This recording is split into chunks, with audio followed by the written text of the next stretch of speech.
दोस्तों स्वागत है नए वीडियो में फिर से आप सभी का।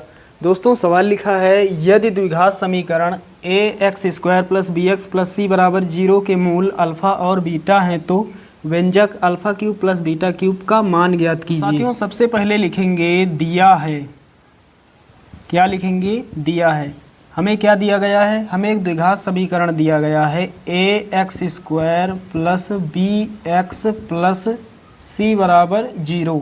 दोस्तों ये एक द्विघात समीकरण दिया गया है जिसके मूल अल्फ़ा और बीटा हैं।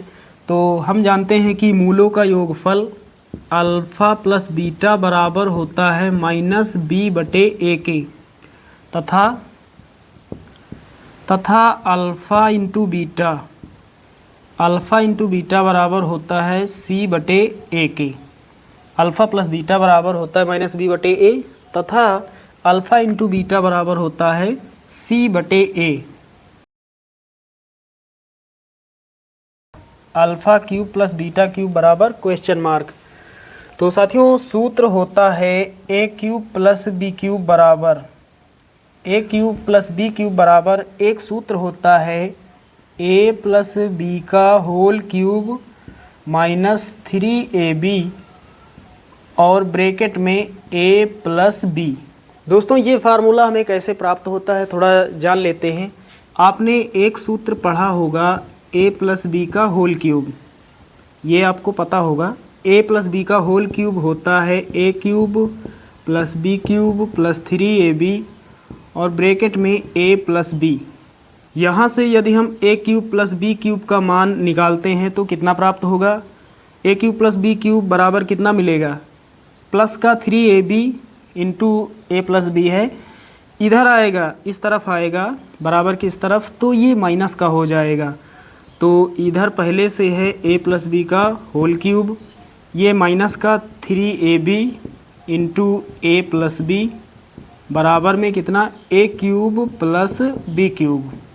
यहाँ से ये सूत्र हमें प्राप्त होता है। तो यहाँ पर दोस्तों a³ + b³ है, हमें निकालना है मान α³ + β³ का। तो जहाँ पर a और b है हमें रख देना है अल्फ़ा और बीटा। तो α³ + β³ बराबर होगा अल्फ़ा +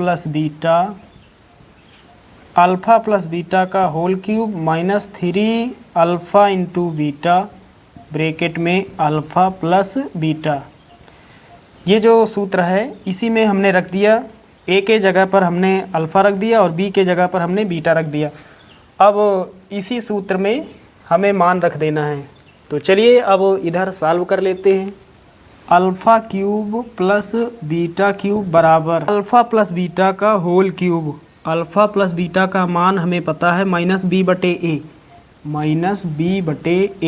तो पूरे का होल क्यूब पावर में 3 लिख देंगे -3α beta, 3 × alpha beta. Alpha × beta का मान हमें पता है c/a, c/a। फिर ब्रैकेट में अल्फ़ा + बीटा, अल्फ़ा + बीटा हमें पता है -b/a, -b/a। ये अब सॉल्व कर लेते हैं। तो यहाँ माइनस लगा है, घात जो है एक विषम संख्या है तो माइनस आगे रहेगा।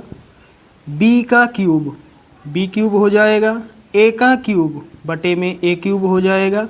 अब दोस्तों यहाँ कोई साइन है नहीं, इसका मतलब यहाँ पर गुणा का साइन है। तो अंश का गुणा अंश के साथ, हर का गुणा हर के साथ। तो यहाँ पर माइनस है, माइनस गुणे माइनस प्लस हो जाएगा। 3c का गुणा b से करना है तो 3bc हो जाएगा। 3 लिखेंगे b और c, 3bc। नीचे कितना? a का गुणा a से a² हो जाएगा। एक काम करते हैं, हर बराबर कर लेते हैं। यहाँ पर हर में कितना है? a³ है, यहाँ पर a² है, यहाँ पर भी a³ हो जाए। इसके लिए हमें a से अंश में गुणा करना होगा और a से हर में गुणा करना होगा। तो माइनस का b³ + 3abc, क्योंकि अब हर बराबर हो जाएगा, a² का गुणा a से होगा, a³ हो जाएगा। a³ यहाँ पर, a³ यहाँ पर, हर बराबर है तो ऊपर वाला पार्ट चिन्ह सहित एक साथ लिख लेना है। माइनस का b³ + 3abc और बटे में कितना? बटे में a³। तो alpha cube plus beta cube बराबर कितना हो जाएगा, ये आंसर हो जाएगा। या फिर इस पार्ट को हम पहले भी लिख सकते हैं, यानी 3ABC माइनस बी क्यूब और बटे में कितना ए क्यूब, बटे में कितना ए क्यूब, और यही हमारा फाइनल आंसर हो जाएगा। तो साथियों, उम्मीद करता हूँ कि ये सवाल आप सभी लोग अच्छे से समझ गए होंगे।